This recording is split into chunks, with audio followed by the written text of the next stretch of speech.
किती जण अडकले, किती जणांचा मृत्यू या ठिकाणी झाला आहे?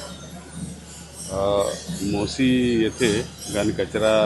प्रकल्प जे आहे त्या ठिकाणी जे कचऱ्याचा ढीग होता तो सेटल्ड होता, पण ते मागच्या 3-4 दिवसापासून अतिवृष्टीमुळे त्याच्यामध्ये लँडस्लाईड झाला आणि तिथे जी बिल्डिंग होती त्याच्यावर काम करणारे लोकांची जी G+2 असं 3 मंजिली बिल्डिंग होती त्याच्या तो खाली आला आणि तो बिल्डिंग खचली गेली आणि त्यामध्ये सध्या प्राप्त माहितीच्या अनुसार 15 ते 16 लोक तिथे ट्रॅप झालेले आहेत, अडकलेले आहेत आणि त्यांच्या रेस्क्यू करण्याची प्रक्रिया चालू आहे. तिथे पोलीस, त्याचबरोबर महानगरपालिकाचे फायर ब्रिगेड, त्याचबरोबर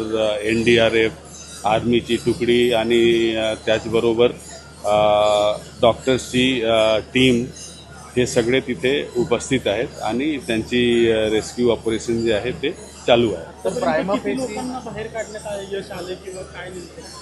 ते 3 ते 4 लोक जे की टॉप फ्लोअरवर होते ते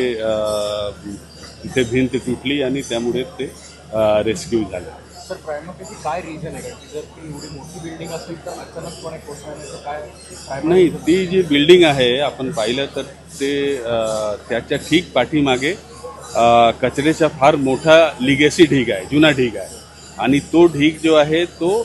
अदरवाईज स्टेबल होता, पण मागच्या काही दिवसापासून फार जोरात पाऊस चालू आहे त्याच्यामुळे तो लँडस्लाईड सारखा झाला आणि तो कचरा जो आहे तो बिल्डिंगचे डायरेक्शनमध्ये आला आणि त्याच्यामध्ये बिल्डिंग जी आहे ती खचली गेली.